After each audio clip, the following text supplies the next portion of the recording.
الشيطان الرجيم. بسم الله الرحمن الرحيم. السلام عليكم ورحمة الله وبركاته. إن الحمد لله نحمده ونستعينه ونستغفره ونعوذ بالله من شرور أنفسنا ومن سيئات أعمالنا. من يهده الله فلا مضل له ومن يضلل فلا هادي له. وأشهد أن لا إله إلا الله وحده لا شريك له وأشهد أن محمدا عبده ورسوله. يا أيها الذين آمنوا اتقوا الله حق تقاته ولا تموتن إلا وأنتم مسلمون. يا أيها الناس اتقوا ربكم الذي خلقكم من نفس واحدة وخلق منها زوجها وبث منهما رجالا كثيرا ونساء واتقوا الله الذي تساءلون به والأرحام إن الله كان عليكم رقيبا. يا أيها الذين آمنوا اتقوا الله وقولوا قولا سديدا يصلح لكم أعمالكم ويغفر لكم ذنوبكم ومن يطع الله ورسوله فقد فاز فوزا عظيما. أما بعد فإن أصدق الحديث كتاب الله خير الهدي هدي محمد صلى الله عليه وسلم وشر الأمور محدثاتها وكل محدثة بدعة وكل بدعة ضلالة وكل ضلالة في النار. اللهم إنا نسألك علما نافعا. Ya Allah, kami memohon kepada Engkau ilmu yang bermanfaat, warizqan thayyiba dan rezeki yang baik, wa amalan mutaqabbala dan amal yang diterima. Alhamdulillah, kita bersyukur kepada Allah Subhanahu Wa Taala dapat kembali kita bertemu untuk kita menyambung kuliah kita dengan mengambil faedah dari kepada kitab yang bertajuk Tuhfatul Marid yang diterjemahkan dengan tajuk Tahurun Insya-Allah menjadi pribadi yang tegar di tengah badai duka. Sebuah kitab yang memberikan faedah yang banyak bagi sesiapa sahaja yang diuji oleh Allah Ta'ala dengan musibah, khususnya musibah ditimpa penyakit. Sama ada penyakitnya itu ringan atau penyakitnya itu berat, sama ada dalam tempoh yang singkat atau tempoh yang panjang, sama ada sakit itu kemudian Allah kembalikan menjadi sihat atau sakit itu asbab, ya, dengan itu dia menemui ajalnya. Dan kitab ini memuatkan perbahasan yang komprehensif yang terdiri daripada 7 bab, dan bagi setiap bab itu diperincikan lagi dalam bahagian-bahagian, ya, untuk penjelasan yang berkaitan dengan bab tersebut. Sebuah kitab yang ditulis hasil daripada hasil karya Syekh Dr. Abdullah bin Ali Al-Juwayyin hafizahullahu ta'ala, yang mengajar kita, memberikan panduan bagaimana berinteraksi dengan musibah sakit sesuai dengan aturan syariat. InsyaAllah kita masih berada pada bab yang keempat, iaitu bab yang keempat dengan tajuk cuba yang satu ini. Dan kita telah selesai menjelaskan tentang bahagian yang pertama, iaitu doa syar'i. Dan kita masih lagi berada pada bahagian yang kedua, iaitu di bawah tajuk ruqyah syar'i, ya, pada muka surat 149, dan ini merupakan siri yang kedua di dalam menjelaskan bahagian yang kedua di bawah tajuk ruqyah syar'iyah. Dan dalam bab ini, ya, pengarang hafizahullah ta'ala membentangkan, ya, 14 bentuk jenis doa yang boleh diamalkan oleh kita, sama ada kita meruqyah diri kita sendiri dengan membaca doa-doa, ya, yang langsung, ya, diambil daripada hadis Nabi sallallahu alaihi wasallam, ya, sama ada dalam bentuk ayat-ayat Al-Quranul Karim, atau dalam bentuk zikir-zikir, atau dalam bentuk doa. Yang ketiga-tiga perkara ini apabila dilakukan, ya, dipanggil sebagai ruqyah syar'iyah. Dan ini merupakan bahagian yang pertama, bahagian yang kedua daripada bahagian yang pertama. Kita dah selesai mengambil faedah daripada 3 jenis, ya, bacaan, ya. Kita telah mengambil faedah daripada 2 daripada 14, iaitu dimulai dengan membaca suratul Fatihah. sama ada untuk diri sendiri atau untuk orang lain. Dan kita telah jelaskan ketentuan-ketentuan yang berkaitan dengan hal yang wajib ada bagi seorang yang meru'yah, ya, dan orang yang diru'yah. Kemudian, ya, cara yang kedua adalah dengan membaca 3 qul sebanyak 3 kali. Ya, kemudian dihembuskan ke tangan, kemudian diusapkan seluruh anggota tubuh badan.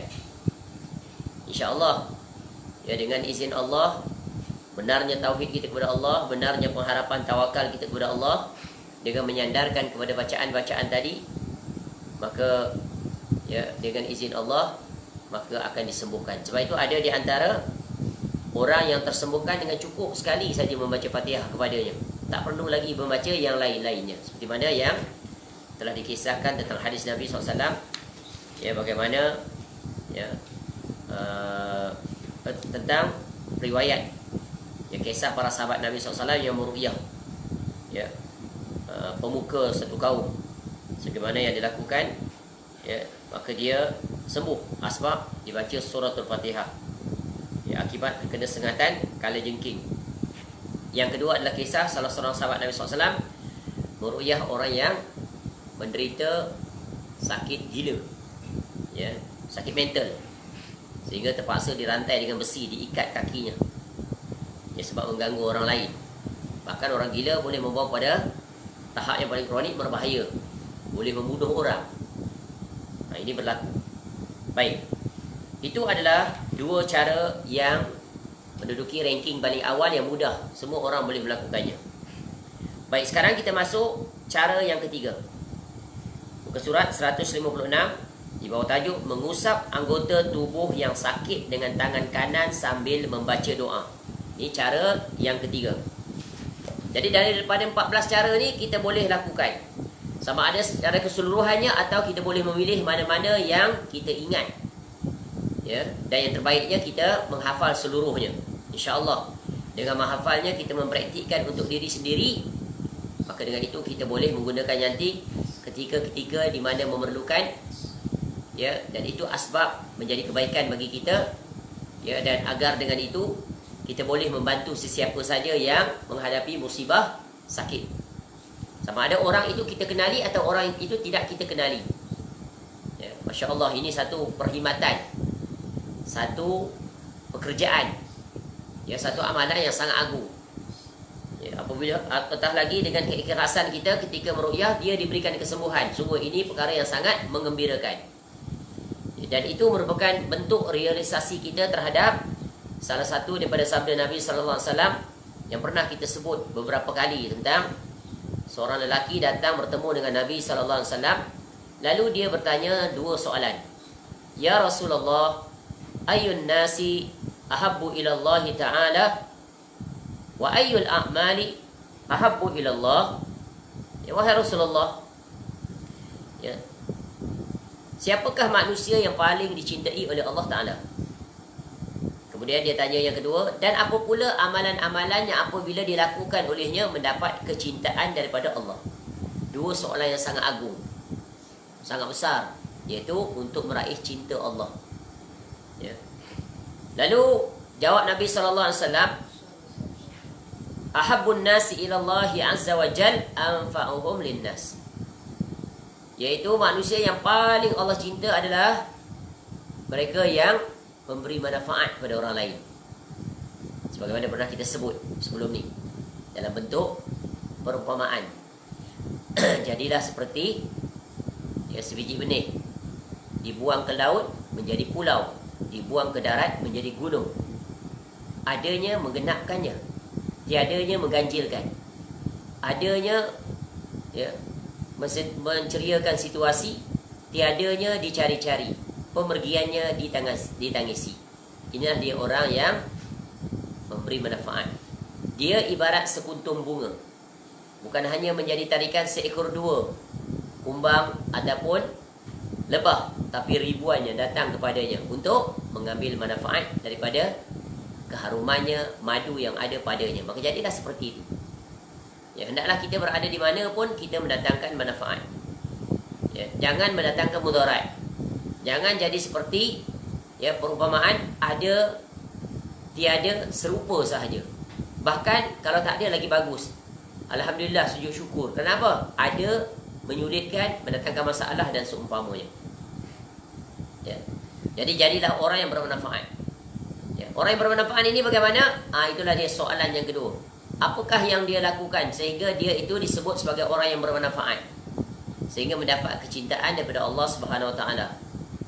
Lalu Nabi SAW menyebutkan ada 4 perkara yang paling utama. Ya, amalan yang dia lakukan, dengan itu dia mendapat kecintaan daripada Allah Subhanahu Wa Taala. Yaitu yang pertama, sururun yadkhiluhu ala muslim. Yang pertama, amalan dia adalah yaitu ya dia memasukkan kegembiraan ya ke atas seorang muslim. Maknanya dia mengembirakan seorang muslim dengan ucapannya, dengan perbuatannya, dengan tindakannya, memberi bantuan, ya, memberikan nasihat, kabar gembira, ya, memberikan pengharapan. Contoh, ketika kita menziarahi orang sakit, kita dituntut untuk mengembirakan orang sakit dengan menyebut apa? Ingat tak ucapan apa kita nak sebut bila ziarah orang sakit? La ba'sa. Ni dah tajuk kitab ni. Dia terjemah jadi begitu. Tahurun insya-Allah. La ba'sa. Don't worry. InsyaAllah tak apa-apa. Sakit ringan aja. Ya, Allah uji kita untuk mengampunkan dosa dan diberikan pahala. Ya, kemudian nak diberikan syurga. La ba'sa. Tahurun insya-Allah. InsyaAllah sembuh. Memberikan pengharapan, optimis. Membuang sifat putus asa. Jangan jadi sebaliknya. Sakit engkau ni, kalau ikut pengalaman dulu, kakak aku pernah kena penyakit macam kau ni. Doktor kata tak lama ni, seminggu dah ajar dah tahap 4 kronik. Itu ya manusia yang sungguh ya yang sungguh buruk akhlaknya. Walaupun doktor dah maklumkan begitu, tapi dia tak akan sampai ke ucapan kita, dia memberikan pengharapan. Sebab doktor berdasarkan pengalaman, ilmunya. Dan kita sebut sakit bukan asbab mati, sihat bukan asbab panjang umur. Tak. Allah yang berkuasa menetapkan orang sakit boleh sembuh dan panjang usia. Orang sakit dia boleh tak sembuh tapi panjang juga usia dia. Bertahun-tahun dia sakit. Masya Allah, itu kita lihat dia di lapangan. Jadi yang pertamanya adalah memberikan kegembiraan, memasukkan kegembiraan pada seorang muslim. Contoh, bila kita datang kita sebut la ba'sa tahurun insya-Allah. Kemudian kita baca doa untuk dia. Ni doa-doa meruqyah ni. Itu kan kebaikan baginya. Yang selama ni orang datang, orang cuma bersembang, tanya keadaan dirinya, ya, kesulitan apa yang perlu diberi bantuan dan sebagainya. Itu saja, banyak berbicara tentang urusan dunia. Sedikit sekali yang datang minta izin untuk saya membacakan doa-doa sebagaimana yang disunahkan oleh Nabi SAW. Jadilah orang seperti itu. Dan secara tak langsung itu merupakan bentuk dakwah kita kepadanya. Dan dengan asbab itu, ya, jika dia sebelumnya orang yang tidak taat kepada Allah, barangkali dengan itu dia mendapat hidayah. Ya, maka mulai saat itu dia mula bertaubat, beristighfar dan dia bercita-cita untuk melakukan ketaatan pada Allah. Baik, jadilah orang yang mendatangkan manfaat. Baik. Yang kedua, apa amalan yang dia buat? Yaitu au yakshifu anhu kurbah. Ya. Yaitu dia mengangkat kesulitan yang dihadapi oleh orang. Menyingkap, mengangkat, menghilangkan kesulitan. Jadi memasukkan kegembiraan, mengusir kesulitan dan kepayahan. Ketika dia sakit yang amat payah, apa yang perlu kita buat? Minta izin untuk baca doa tadi. Kemudian mungkin kita urut-urut sikit badan dia. Betul kan? Tanya dia, perlu tak saya nak sentuh badan, nak urut-urut sikit? Khususnya ketika kita berinteraksi dengan kedua ibu bapa kita. Dia sakit, dia lenguh, maka kita bantu dia. Ya, tanya, pegang tubuh badan dia. Ada orang ketika pulang kampung menziarahi ayah dia, dia tahu ayah dia sakit, sentuh pun tidak. Ya, sungguh anak jenis apakah ini? Ya, ayah bangun tengah malam tak boleh tidur, dia tidur lena sampai ke pagi. Sepatutnya dia bangun, dia pun balik sekali-sekali saja. Barangkali 3 bulan sekali baru balik, 6 bulan baru sekali balik, setahun baru sekali balik. Ya, balik pula seolah-olah dia macam raja, special guest. Padahal dia balik waktu itulah dia nak berkhidmat kepada kedua orang tuanya. Dan kedua orang tuanya sudah uzur, maka ketika itulah dia mengambil alih tugas untuk mempersiapkan makanan, ya, sentuh dengan tangannya terhadap kedua ibu bapanya, urut. Kalau sakit, ya, kalau ayahnya tak boleh tidur, dia juga tak boleh tidur. Tapi tidak, banyak orang tidak seperti itu. Dia dengar ayahnya batuk-batuk, mengeluh kesakitan, dia tidur, lena sampai ke pagi. Padahal, ya, dia tu adalah orang yang menjaga solat dan sebagainya. Tapi dalam bab berkhidmat pada kedua bapa tidak berlaku. Bagaimana ni orang seperti ini? Ya. Maka dengan itulah dia boleh melakukan apa yang dia ilmui. Ketika itulah dia boleh mempraktikkan doa-doa ni yang dia pelajari ni. Baca dengan asbab dia anak, maka dia ikhlas. Asbab itu, ya, Allah angkat kesulitan, sakit atau mengurangkan atau meredakan sakit yang dialami oleh kedua ibu bapanya. Cukup dengan secara psikologi seorang anak menyentuh kedua orang tuanya itu sudah hilang separuh sakit dia.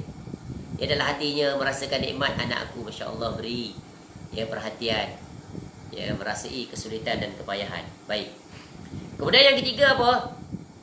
Yang ketiga kata Nabi sallallahu alaihi wasallam, au yaqdi anhu dainan. Iaitu melunasi hutang dia. Ya, jika dia memiliki hutang, kita tahu dia tak mampu, maka lunasi saja, bantu dia. Dan yang keempat, au tatrudu anhu ju'an. Iaitu mengusir rasa lapar. Ya, dia susah, tidak ada makanan, maka kita beri bantuan.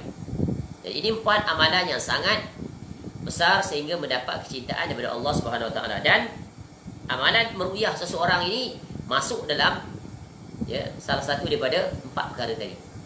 Yang pertama, menggembirakan dan mengusir rasa apa? Rasa susah, betul kan? Tu baik. Baik.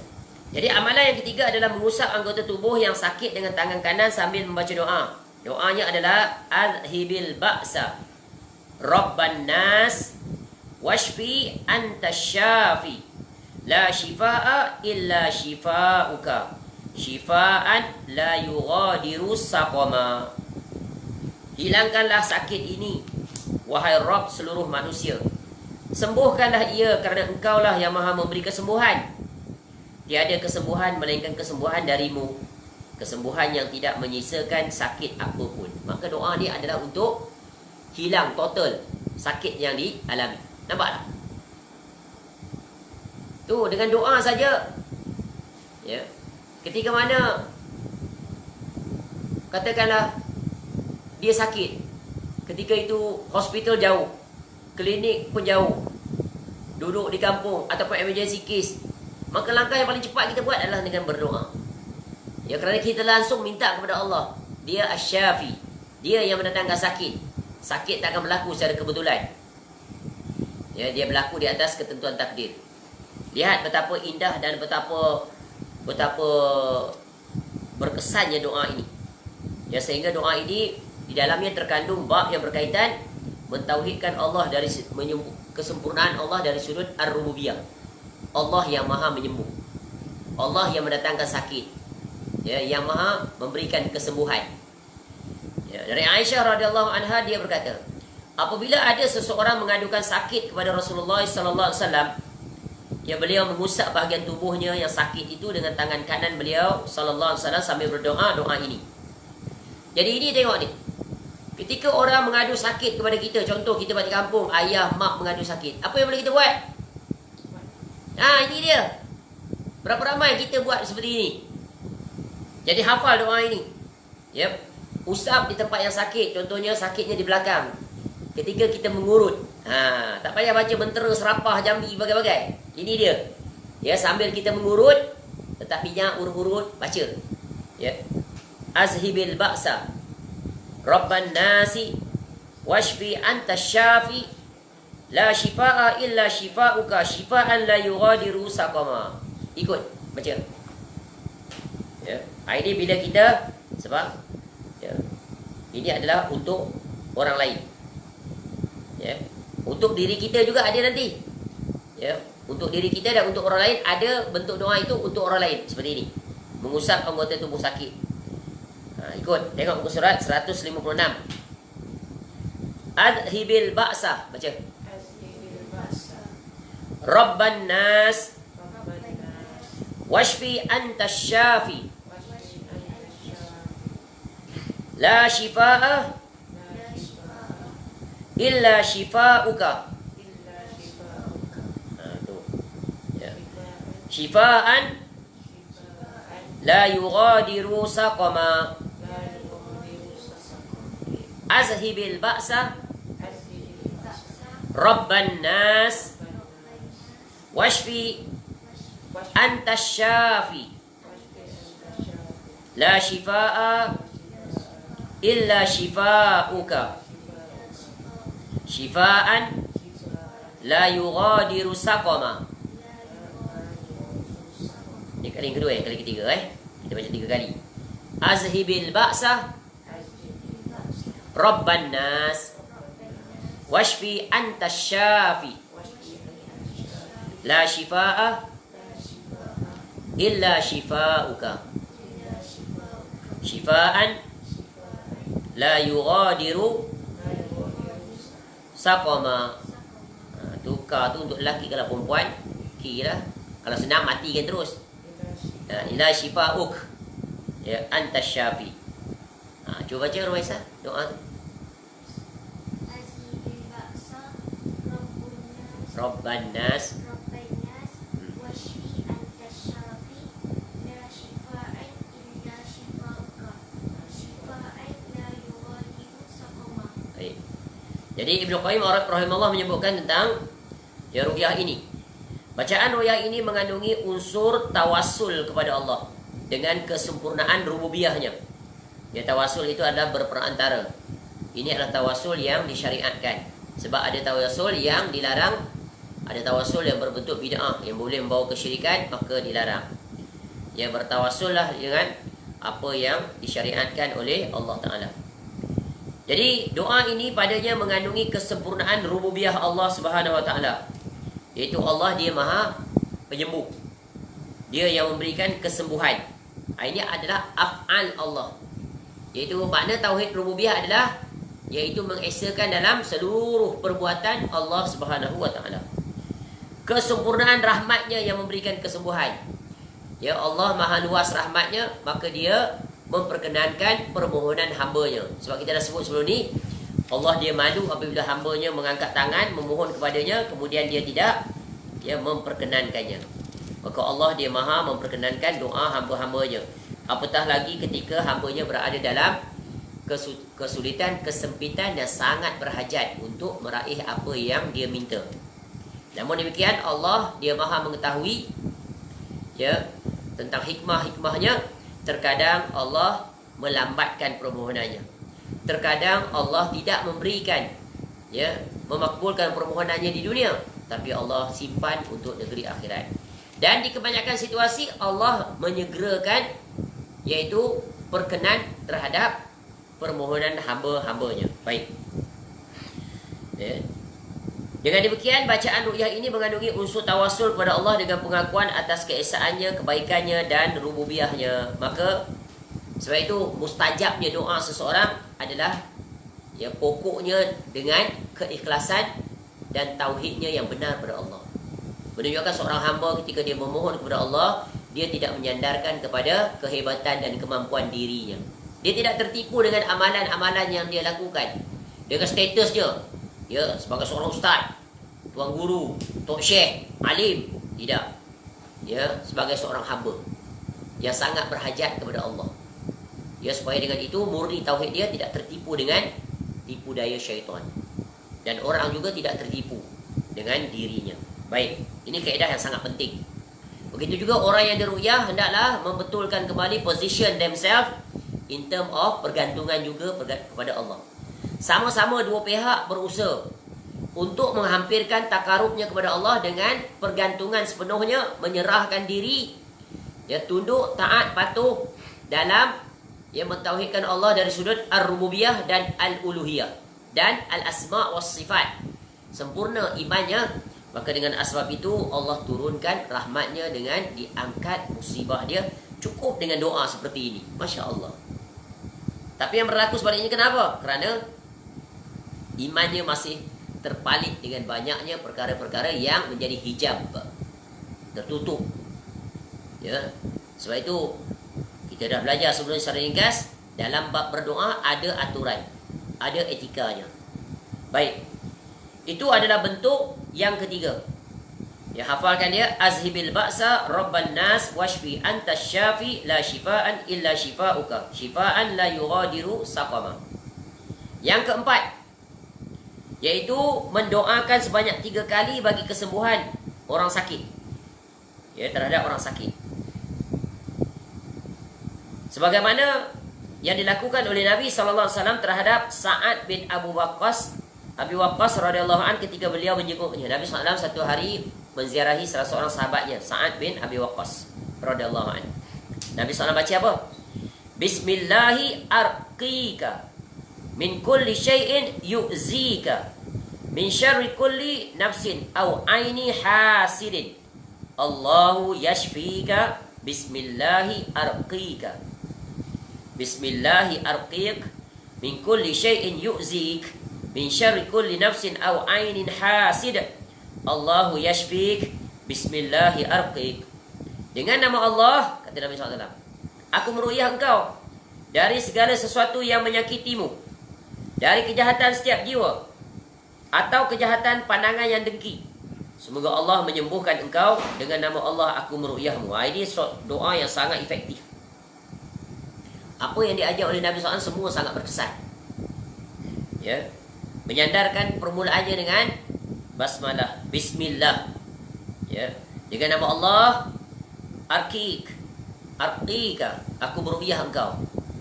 Ya, min dari kulli segala sesuatu, yu'zik yang menyakitimu.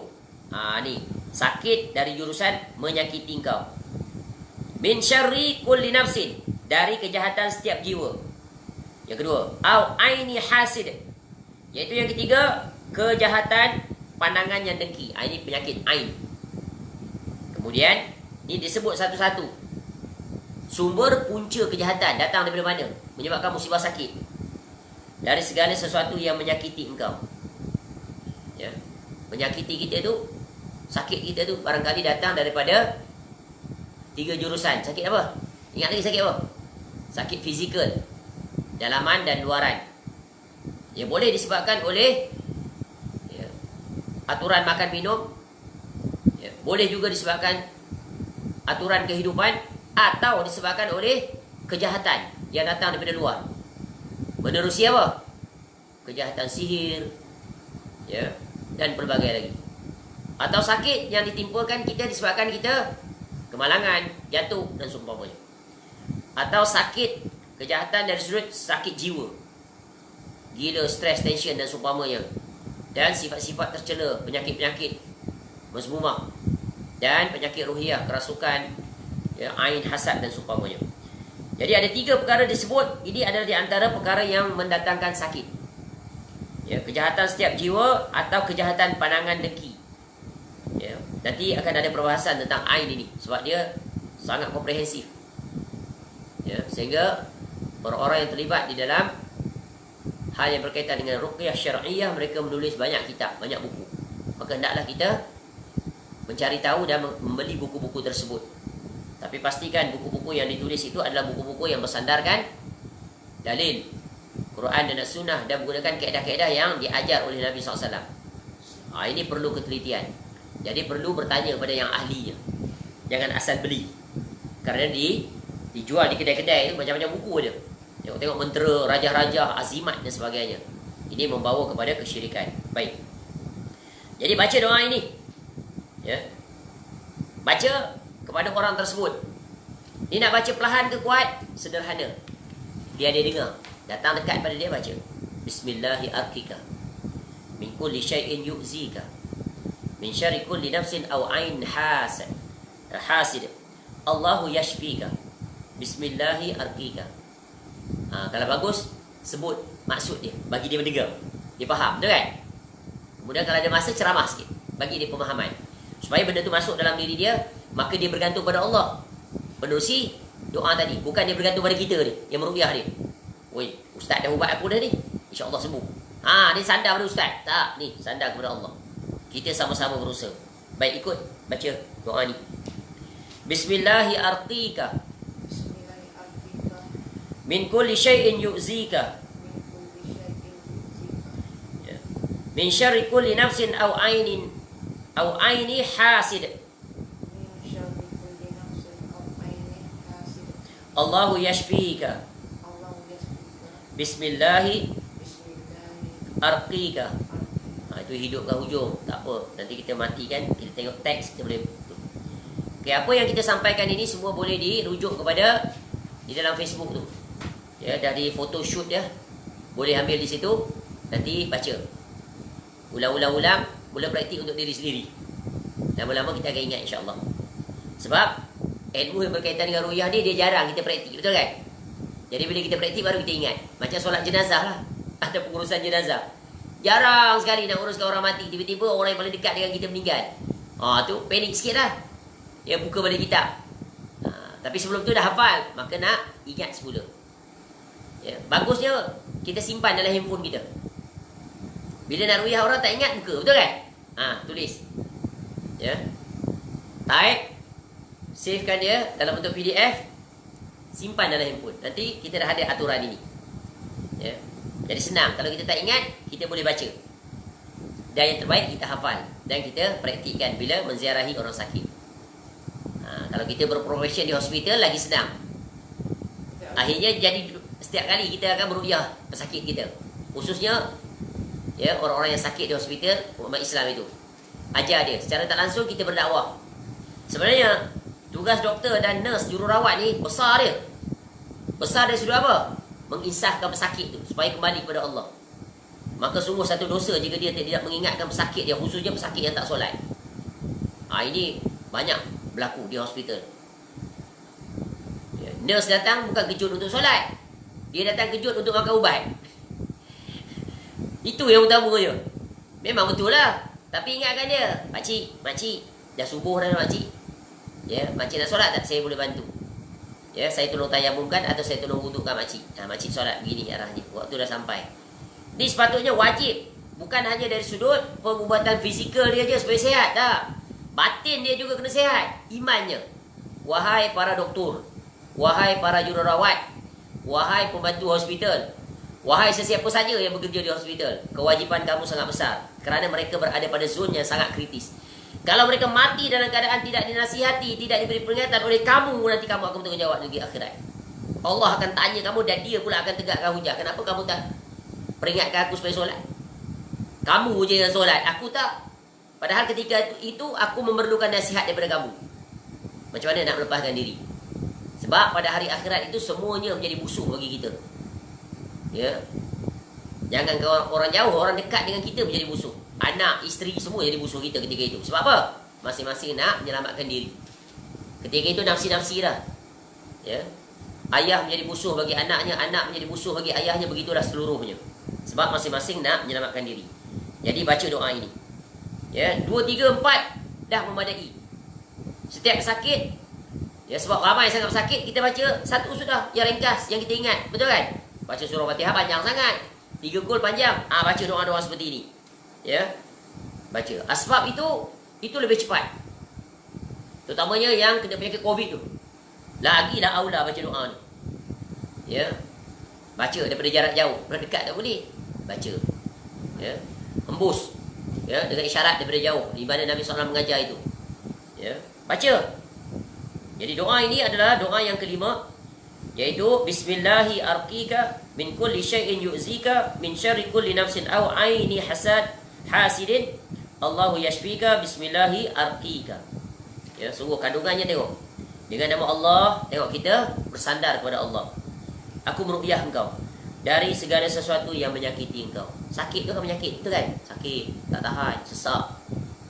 Ya, dari kejahatan setiap jiwa atau kejahatan pandangan yang dengki. Sebab sakit ni salah satu jurusan yang banyak orang tak sedar datang daripada ain, pandangan. 2 kondisi. Ini saya ringkaslah, detailnya nanti. Ain ini bagaimana orang boleh terkena? Iaitu bila dia memandang tu diiringi dengan 2 kondisi. Satu, dia iringi dengan pandangan takjub.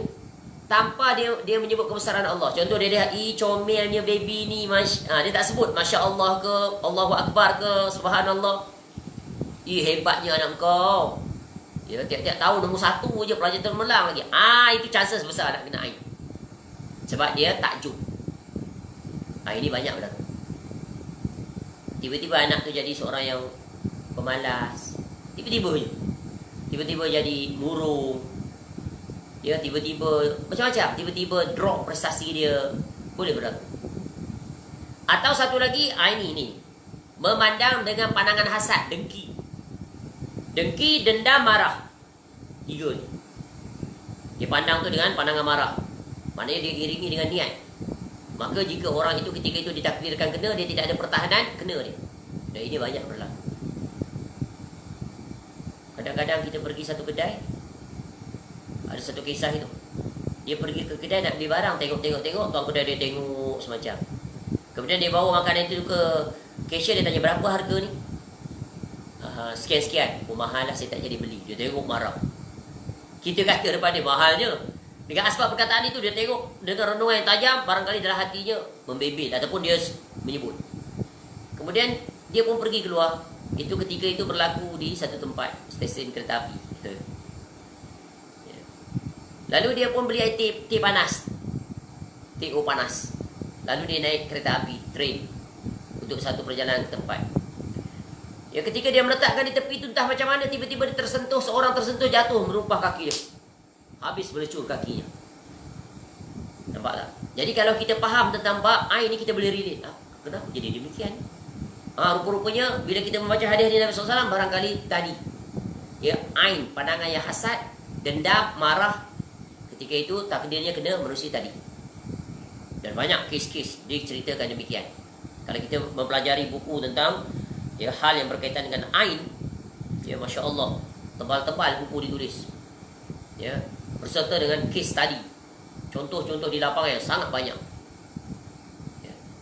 Contoh macam kita bawa anak kecil keluar berjalan-jalan di taman, di pasar raya, kita pula tak buat persiapan. Bila masuk, pakai masuk suka bergembira je, tak ikut aturan, nak baca apa masuk di pasar raya. Ya, sebab itu Islam menyuruh kita menjaga pandangan mata. Bukan hanya pandangan mata kita kepada yang bukan mahram, juga pandangan mata kita melihat seseorang. Kalau diiringi dengan tadi marah, dendam, hasad, maka khawatir orang yang kita lihat itu boleh terkena. Dan hasad ini bukan hanya dengan orang lain yang dekat dengan kita, mak ayah pun boleh berlaku. Tapi Allah takdirkan, Allah selamatkan kita banyak keadaan daripada bencana hasad, bencana aib. Kadang-kadang kita melihat sesuatu, kita ucapkan, tapi kita tak puji Allah. Macam tadi, comelnya baby ni, geramnya ai. Tu nanti boleh kena. Tiba-tiba baby tu tak selera makan, ditimpa penyakit, tak boleh tidur malam. Jadi nanti ada caranya, terapinya. Ya, sebab itu kita kena belajar. Sebab kes ni banyak berlaku. Kadang-kadang anak kecil selalu dia mudah untuk terkena penyakit seperti ini. Ya, apatah lagi dia pergi tempat-tempat dan waktu-waktu yang tak sesuai untuk dia pergi. Baik kembali. Jadi ain adalah penyakit yang, ya, yang banyak menghinggapi manusia. Kadang-kadang kita tak tahu kenapalah aku ni malas sangat. Hari ni hari malas saja. Dulu rajin. Ya. Kenapalah aku ni, ya, malas betul lah nak buat itu, nak buat ini. Tak ada mood lah hari ni. Tu ada sebab. Sebab setiap peristiwa pasti ada sebab. Dan sebab itu bila kita muhasabah, kita cari jalan, maka kita tahu macam mana cara nak menyembuhkan sakit itu. Baik, itu yang kelima. Jadi baca dia sebanyak 3 kali terhadap orang sakit. Ya, 3 kali saja, tak banyak. Ya, ini adalah doa yang ke-5. Jadi ini adalah diajar oleh kepada Nabi SAW, di mana Nabi SAW diru'yah. Siapa yang pernah meru'yah Nabi SAW? Sebelum tu adalah isteri Nabi SAW. Ini satu lagi ni, Masya Allah, iaitu Jibril alaihissalam.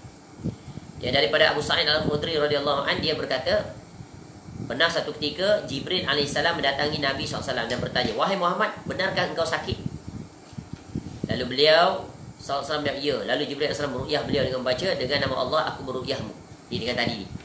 Ya. Bismillah, ya. Bismillahi arkika dan seterusnya. Dan juga dalam riwayat lain disebut Nabi SAW diru'yah oleh Jibril alaihissalam dengan membaca doa, Bismillahi yubrika wa min kulli da'in yashfika wa min syarri hasid wa min kulli dhi ain. Dengan nama Allah yang akan menyembuhkan engkau, dia menyembuhkan engkau dari segala penyakit, dari segala kejahatan orang yang dengki, dan dari keburukan orang yang punya pandangan mata yang jahat. Ya, ini. Ya, ketika ketika Nabi SAW kena sihir.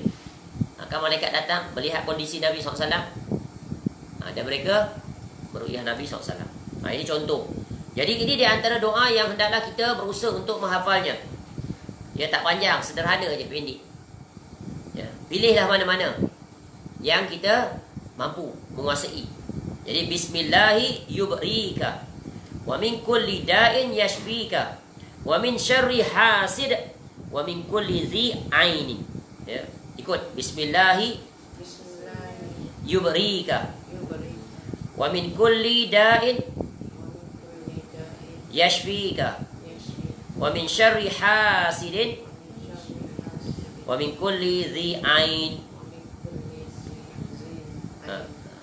Ya, zi ain, keburukan orang yang bagi pandangan mata yang jahat. Baik, itu adalah doa yang kelima. Doa yang keenam, iaitu caranya meletakkan tangan di atas bahagian tubuh yang sakit sambil membaca 3 kali. Ini untuk diri kita sendiri, yang tadi untuk orang lain. Ya, baca 3 kali. Okey, sekarang letak tempat mana sakit. Sakit mana? Sakit belakang sekarang. Lenguh, duduk labu sangat. Pegang, baca bismillah. Ikut. Bismillah. Bismillah. A'udzu bi'izzatillahi wa qudratihi min syarri ma ajidu wa uhazir. Aku berlindung dengan keagungan Allah dan kekuasaannya daripada keburukan sakit yang aku rasakan dan yang aku khawatirkan. 7 kali. Kita baca 7 kali sekarang. Tadi yang pertama betul kan? A'udzu bi'izzatillahi wa qudratihi min syarri ma ajidu wa uhazir. Baca. Letak tangan di mana tempat sakit. Tak. Praktik ni. Tempat sakit mana? Lutut. Okey.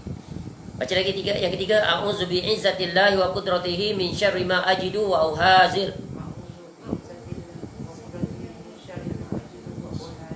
A'udzu bi'izzatillahi wa qudratihi min syarri ma ajidu wa uhazir.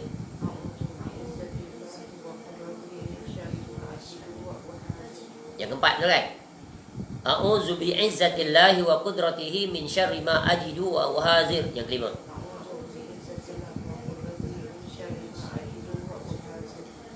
Yang keenam, a'udzu bi'izzatillahi wa qudratihi min syarri ma ajidu wa uhazir.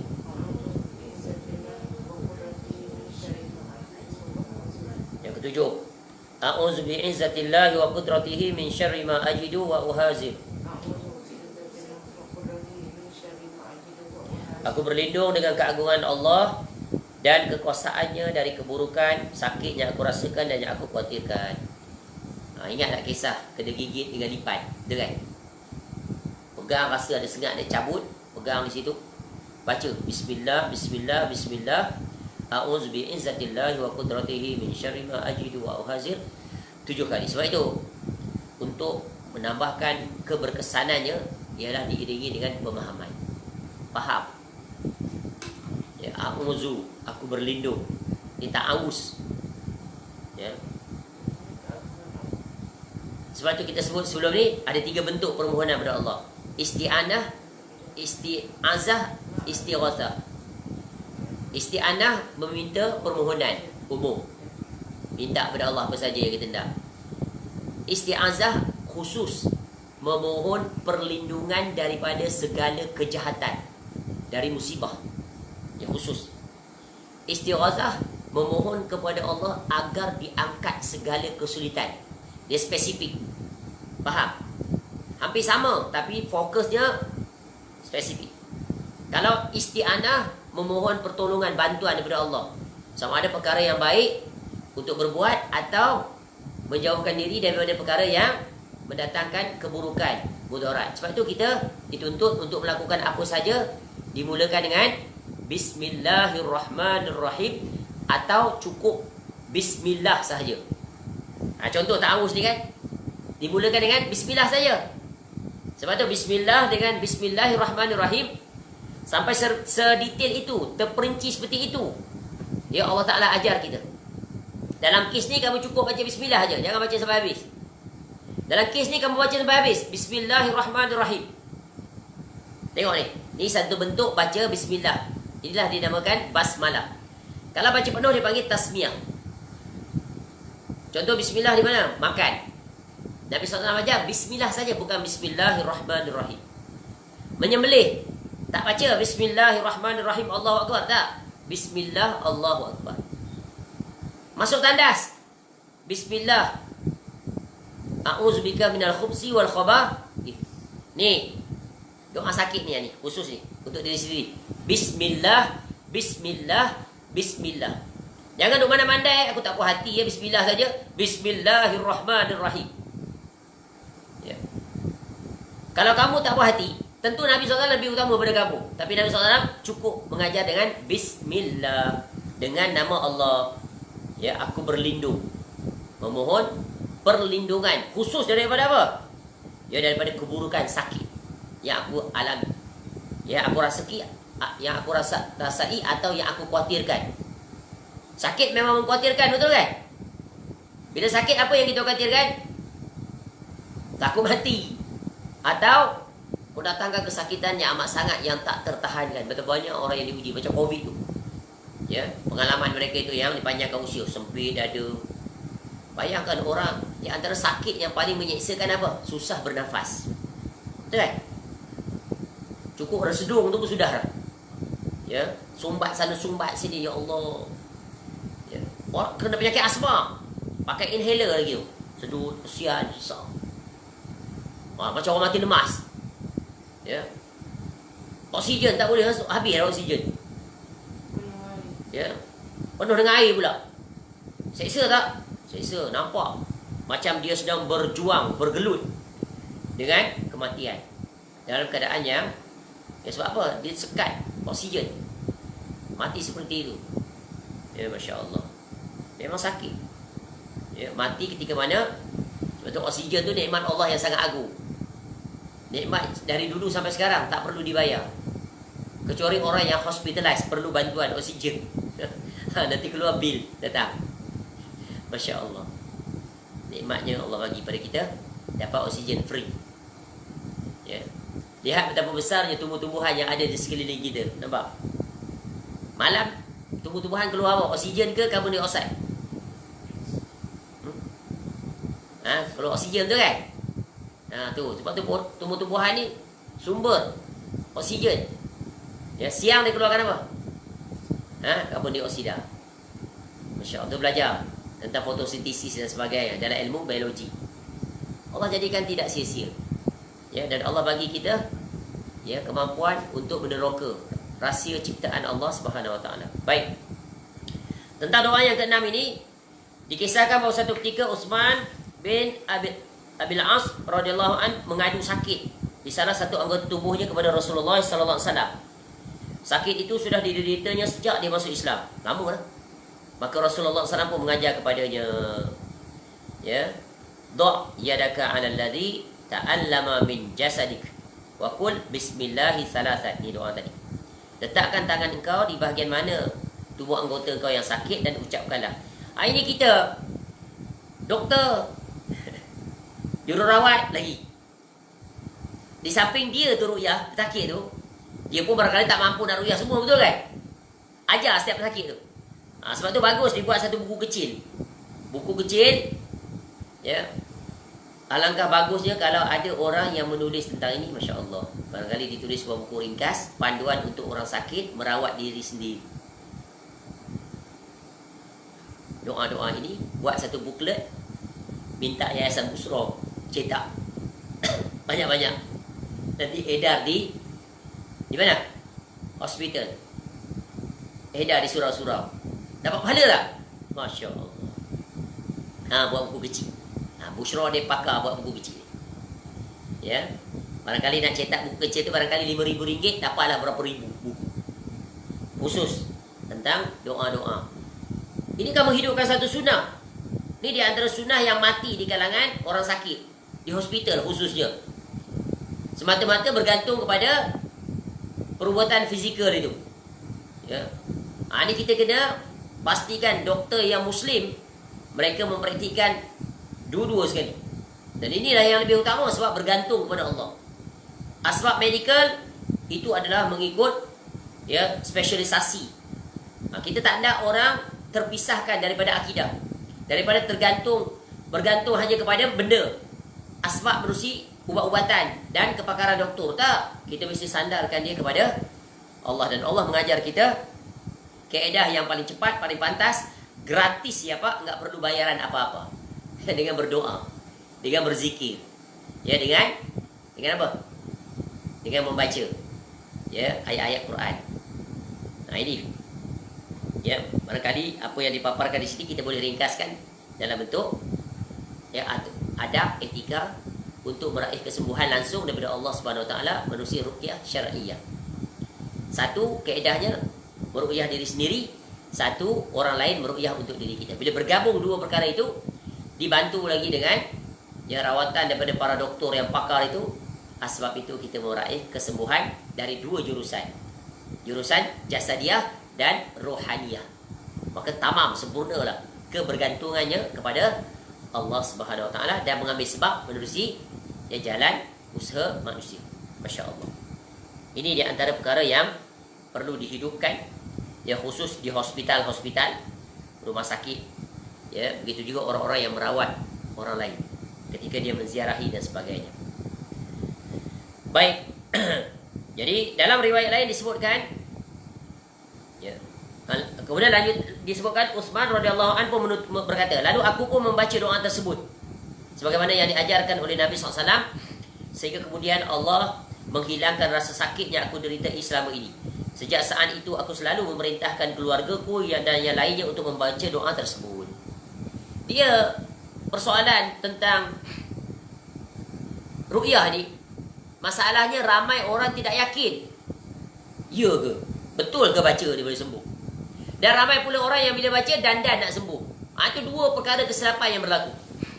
Bila dia melakukan amalan yang diajar oleh Nabi SAW, pertama, dia serahkan tawakal, penyandarannya mutlak kepada Allah. Dia mengharapkan agar Allah memperkenankan doanya tadi. Tapi dengan syarat tadi, iaitu mesti dia menghayati, memahami apa yang dia mohon kepada Allah. Yang kedua, iaitu hendaklah dia menunggu, bersabar dengan kurniaan Allah. Jika Allah lambatkan, itu kebaikan juga bagi dia. Bila Allah percepatkan, itu juga kebaikan baginya. Maka dua-dua jurusan itu dia bersiap sedia. Dia reda terhadap apa saja yang akan dia terima hasil daripada usahanya.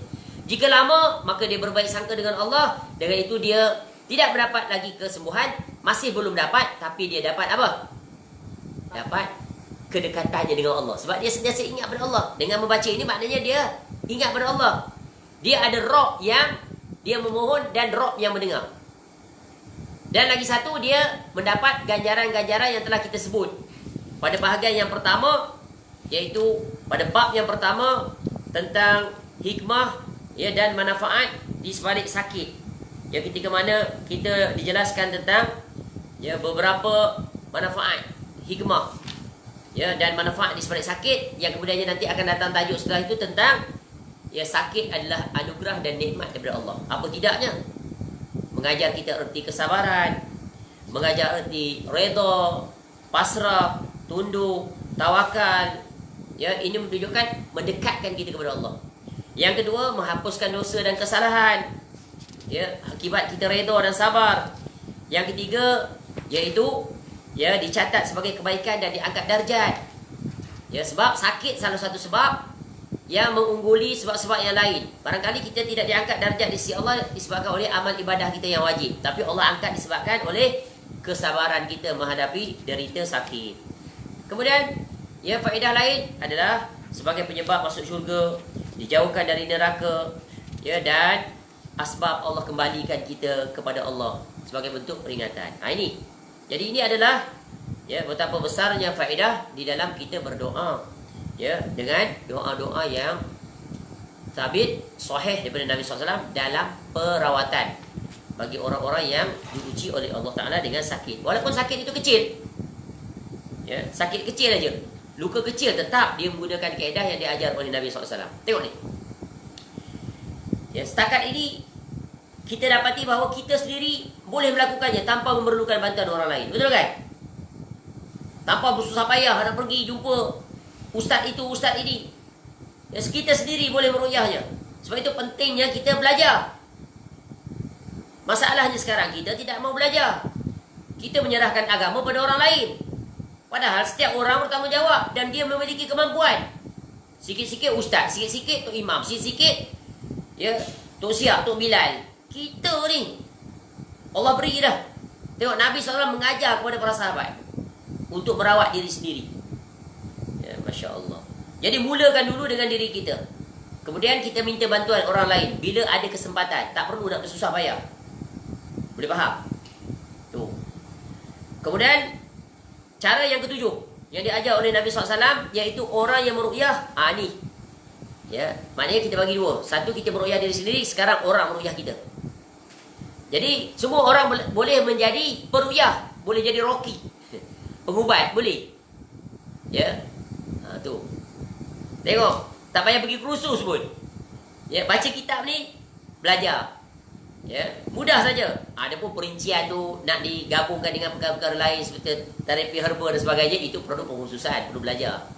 Tapi kalau sekadar untuk ruqyah dan sebagainya, dengan kuliah insya-Allah, ya, kita ikut apa yang disampaikan, maka insya-Allah ya kita boleh mempraktikkannya. Dan apa yang saya sampaikan ini, alhamdulillah, ya, saya telah mempelajari terlebih dahulu.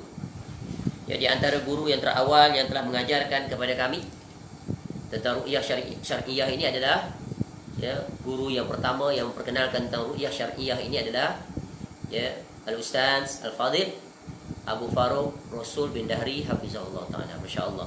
Dialah yang memperkenalkan kepada kami tentang, ya, pelajaran yang diajar tentang akidah, dimulai dengan kitab Manhaj Salaf, Akidah Salaf. Bagaimana wajibnya kita berpegang teguh dengan jalannya para salaf. Kemudian diajar salah satunya tentang bagaimana untuk melakukan ruqyah syar'iyah. Sampai Rahman ambil buku tu. Tiga-tiga tu. Tunjuk buku kecil tu. Sebelah. Tu baik sini. Dan, ya, Ustazuna Abu Faruq hafizahullah ta'ala di antara orang yang terawal memperkenalkan pada kami tentang, ya, melaksanakan ruqyah, kerana dia setiap orang boleh melakukannya dan merupakan salah satu sarana untuk berdakwah kepada masyarakat. Dan beliau hafizahullah ta'ala adalah seorang pengarang kitab yang sangat produktif. Dan di antara orang yang terawal di dalam, ya, berdakwah kepada manhaj salaf, berjalan berpegang teguh dengan Quran dan Sunnah, ya, dan menulis banyak kitab-kitab yang dimulai mula dengan menulis kertas kerja. Satu kaedah yang sangat efektif yang belum ada orang melakukannya ketika itu. Kebanyakannya hanya berceramah. Bermula dengan kertas kerja dan sebagainya, kemudian dibukukan dalam kitab-kitab. Ini di antara kitab-kitab yang bagus yang kita miliki. Ya. Ini contoh, ya, kitab Rahsia Sihir, Dukun dan Paranormal dan cara rawatannya menurut Al-Quran dan As-Sunnah. Masya Allah. Ya, dan ini di antara kitab yang telah kita pelajari, ya, ketika itu di tempat yang bernama Akademi Al-Faqih di Kelang. Setiap bulan Ustaz Hafizahullah datang selama lebih kurang sejak penubuhan Akademi Al-Faqih itu, lebih kurang 6, 7 tahun, 8 tahun tanpa gagal. Ya, Ustaz ketika itu berada di Singapura, ya, atau di Johor Bahru, datang untuk menyampaikan kuliah dalam berbagai, khusus dalam bab akidah, ya, dan termasuk salah satunya mengajarkan bab ini. Ini di antara kitab-kitab yang ditulis oleh beliau hafizahullah ta'ala. Contoh kitab lain adalah Selamatkan Rumah Tangga Anda dari Gangguan Sihir. Masya Allah. Ya. Dan sihir, cara-cara mengusir, melawan dan merawatnya mengikut Al-Quran dan As-Sunnah. Dan menakjubkan lagi kitab tentang tamar, makanan para nabi, para rasul dan rasul soleh, berkat, khasiat dan ubat. Ini contoh. Miliki kitab ni. Ya, miliki kitab ini. Ya, jika ingin menginginkan, hubungi saya. Nanti saya akan channelkan kepada orangnya. Masya Allah, yang jual kitab. Ini adalah kitab yang mudah, ringan untuk dibaca dan boleh dipraktikkan. Kemudian setelah itu, ya, saya mempelajarinya dengan 2 orang syekh yang datang ke Malaysia. Ya, itu dia buat daurah 2 hari. Iaitu Syekh Abdul Barak, ya, hafizahullah ta'ala, dan Syekh, kalau tak silap namanya Syekh Sa'ad daripada Mesir, doktor. Ya. Dan Syekh Abdul Barak ini, Masya Allah, jadi antara ulama dalam bidang ruqyah yang sangat terkenal di dunia. Sebarisan dengan Syekh Abdul Wahid Salambuli. Cuba ambil buku tu. Ru'yah yang atas tu, tebal tu. Ha tu. Atas sekali, atas sekali. Ha tu buku tu macam ni. Syekh Wahid Abdul Salam Bali. Ya, pakar ru'yah. Beliau rahimahullah, beliau hafizahullah taala ada seorang muslim. Muslim ni. Seorang alim, masya-Allah. Ya. Dan ramai orang yang mempelajari ilmu ru'yah daripada syekh ini. Ya, terkenal dia. Masya-Allah, banyak buku-buku tulisannya. Ya. Dan Syekh Abu Bara Usamah bin Yasin Al-Ma'ani, ya, hafizahullah taala pernah datang ke Malaysia pada tahun lepas, pada tahun 2019. Dia mengadakan daurah 2 hari. Dan alhamdulillah, ya, saya dah menghadirinya dan banyak membeli kitab-kitab yang ditulis oleh beliau dan diterjemahkan. Nanti ada kesempatan kita akan tunjuk seluruh buku-buku sebagai rujukan, buku yang bagus untuk kita meluaskan ilmu tentang hal yang berkaitan dengan ru'yah. Kerana ru'yah ini adalah salah satu sarana yang paling cepat, dekat untuk yang membantu masyarakat yang diuji oleh Allah Ta'ala dengan musibah sakit. Ya, dan secara tak langsung kita dapat menyelamatkan mereka daripada pergi bertemu dengan dukun-dukun, bomoh-bomoh yang membawa kepada kesyirikan dan membinasakan akidah yang meru'yah dan yang diru'yah. Baik, ini contoh. Ya. Dan banyak sekali kitab-kitabnya, nanti kita akan jelaskan. Baik, kembali. Jadi wajibnya kita mempelajari daripada orang yang ahlinya. Adapun ru'yah-ru'yah yang simple ini, straightforward, kita boleh mempelajarinya. Ya, setelah diajarkan dan amalkanlah dia.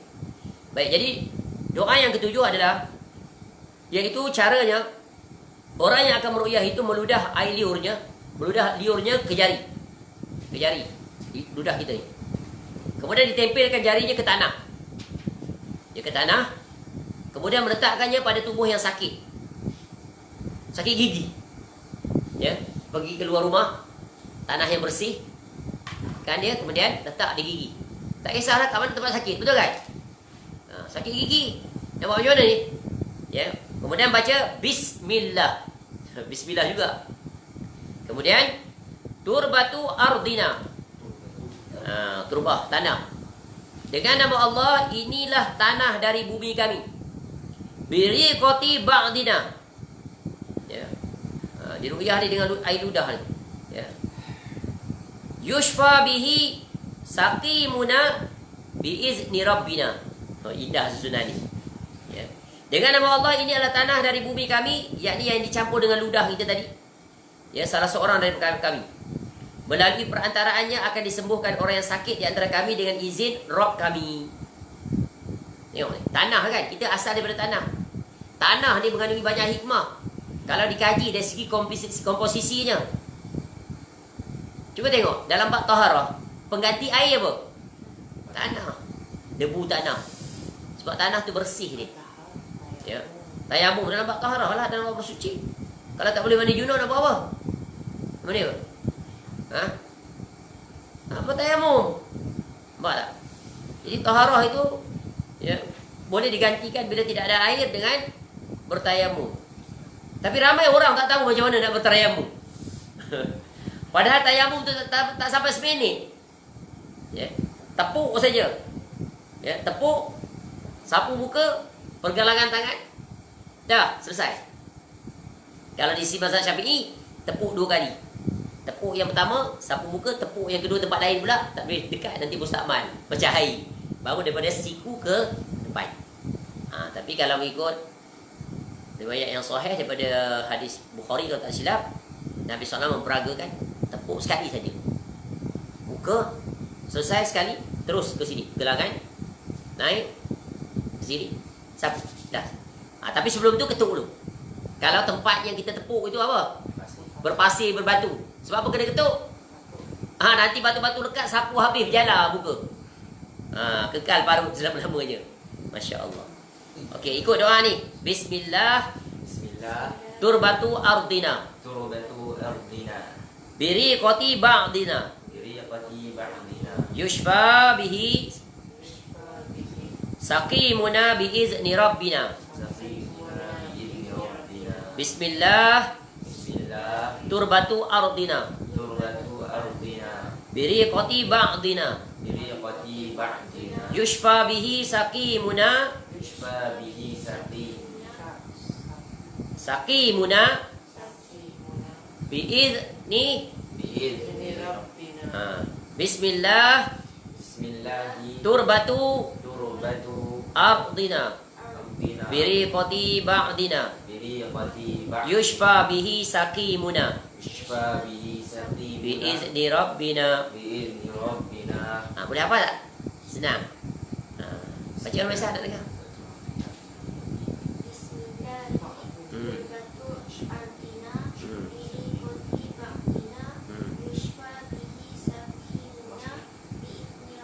Jadi nanti kalau duduk di sekolah asrama, balik sekolah, kalau ada kawan sakit atau kita sendiri sakit, kita boleh ruqyah diri kita.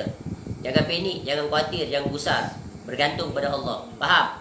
Jangan bergantung pada ubat. Ubat tu nanti datang kemudian.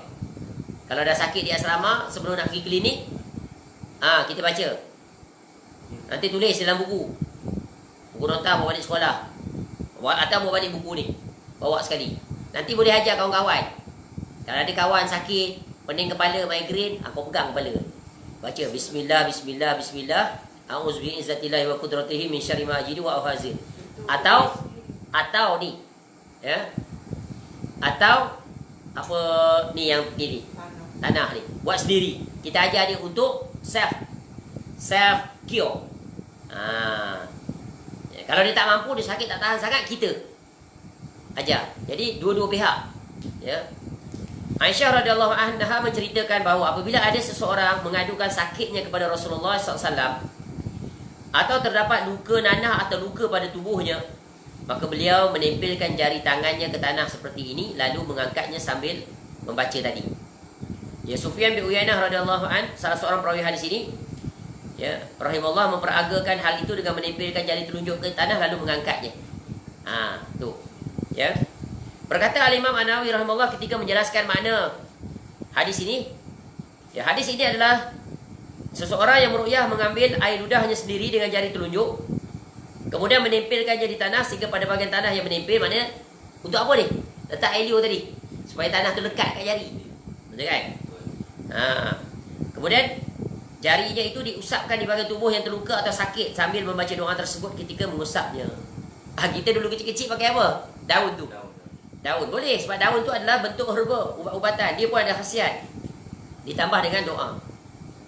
Jadi mudah tak cara Nabi SAW? Mudah dan efektif. Ya. Yakin pada Allah, Allah makbul, hilang sakit. Dan betapa banyak itu berlaku. Ya. Sebagaimana yang telah kita kisahkan tentang anak kecil yang tak boleh tidur malam. Ya, ingatkan semut masuk telinga dan sebagainya. Cek-cek semua suluh, bukan main lagi tak nampak. Apa pun tak ada tanda-tanda fizikal sakitnya. Asbab. Sebab bila sakit mula-mula kita cari dulu punca fizikal dia. Takut terlanjut shilling ke apa ke. Ya, atau termakan ulat yang melata budak-budak kecil. Dia kadang ambil dia makan. Ya, jadi setelah melihat sebab-sebab fizikal tu tak dapat dikesan, maka ruqyah langsung senyap, tidur lena, pulas sampai ke pagi. Nampak tak? Allah tunjuk depan kita betapa mujarab dia, sebagaimana Ibnu Qayyim Al-Jauziyah rahimahullah mencuba sendiri dan dia terhasil dengan membaca suratul Fatihah, hilang sakit. Baik, yang ke-8 masih ada masa 10.30 lah. Habis kita akhirkan dulu yang ke-8. Esok pagi kita sambung yang ke-9 sampai selesai.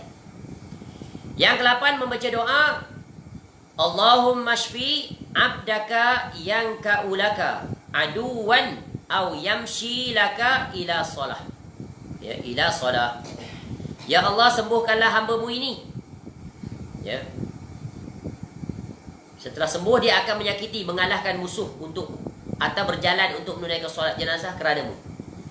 Dan dari Abdullah bin Amru radhiyallahu anhu menuturkan bahawa Nabi SAW apabila seorang menjenguk saudaranya yang sedang sakit, maka ucapkanlah ya Allah, sembuhkanlah hamba-Mu yang terluka sakit. Kemudian disebut doa ini. Bayangkan ketika dalam medan pertempuran jihad, para sahabat sakit banyak kan? Luka sana, luka sini, pening sana, sakit itu, sakit ini, terseliup, jatuh daripada kuda, sakit lutut, patah kaki. Ya. Sebelum nak datang kaedah rawatan fizikal dengan tabib yang ada di zaman itu, para sahabat bantu sahabat yang lain ada kemahiran. Apa caranya? Inilah dia. Dia membaca doa-doa yang diajar oleh Nabi SAW. Doa-doa Nabi SAW ni ibarat ubat bius. Tahan sakit. Tengok bagaimana para sahabat ketika mereka terhunjam tombak boleh tarik keluar. Mana bius datang? Bius ni dari mana datang? Doa-doa yang diajar oleh Nabi SAW kepada mereka.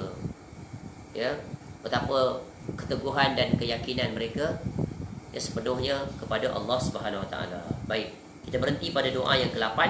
InsyaAllah besok kita akan sambung. Ya, kerana dalam bab ini ada 14 doa. Ya, cuba praktikkan doa-doa ini. Hafalkan. Mana dulu yang boleh kita hafal? Fatihah sudah pasti. 3 kul sudah pasti. Ini doa-doa ni. Ya, seperti doa yang ketiga. Azhibil ba'sa rabban nas washfi anta syafi la shifaa illa shifauka shifaan la yughadiru saqama. Kita buat catatan nota kita sebelah. Doa ru'yah diri sendiri. Satu lagi doa ru'yah orang lain. Dua. Kita praktik untuk diri kita, maka kita dapat pengalaman, maka kita ru'yah orang lain. Kita ajar pula lepas itu. Mengajar orang lain. Kalau kita ada catatan nota tu kita tulis, kita upload dalam Facebook kita, dalam WhatsApp, hantar pada orang lain. Dapat pahala tak? Dapat pahala. Jangan simpan untuk kita je. Rajin-rajin tulis. Tak pandai nak tulis, tangkap gambar je. Kemudian edit sikit, letak dalam bentuk poster, hantar. Bayangkan, ya, maklumat itu sampai melepasi borderless, no boundaries, can reach every place throughout the globe. Asbab dia sembuh dengan membaca doa yang kita update itu, pahala dapat tak kita? Banyak tak? Banyak. Masya Allah. Wallahu a'lam. Mudah-mudahan Allah berikan kita kedekatan, kecintaan, kesungguhan untuk mempraktikkan sunnah Nabi SAW menerusi jurusan ru'yah syar'iyyah yang telah kita pelajari sampai nombor yang ke-8. 8 ini kita ada banyak masa. Selepas ini sampai esok siang, sampai subuh. Nanti daripada subuh sampai besok malam. Kita ulang-ulang. InsyaAllah kita akan dapat menghafal seluruhnya. Esok kita nak test. Boleh? Pemirsa? Hafal. Esok nak test salah satu. Baik, itu saja. Semoga bermanfaat. Semoga Allah memberikan kita kesihatan. Allahumma afina fi badanina, Allahumma afina fi sam'ina, Allahumma afina fi basarina. Allahumma ahyina wa amisna alal Islam wa sunnah. Ya, kurniakanlah kami ya Allah hidayah di atas kebenaran, istiqamah, memiliki akhlak yang mulia dan bermanfaat kepada sesiapa saja dimanapun kami berada. Wallahu alam. Segala kebaikan semuanya kembali kepada Allah. Segala keburukan, kekurangan, semoga Allah memperbaiki setiap urusan kita. Dan semoga Allah Ta'ala menghimpunkan kita, mempertemukan lagi kita nanti di negeri akhirat, di dalam syurga, bersama pengarang kitab ini yang telah memberikan jasanya yang sangat besar kepada kita untuk mengambil manfaat daripada kitab yang sedang kita pelajari, iaitu Syekh Dr. Abdullah bin Adi Al-Ju'aithin Hafizahullah Ta'ala.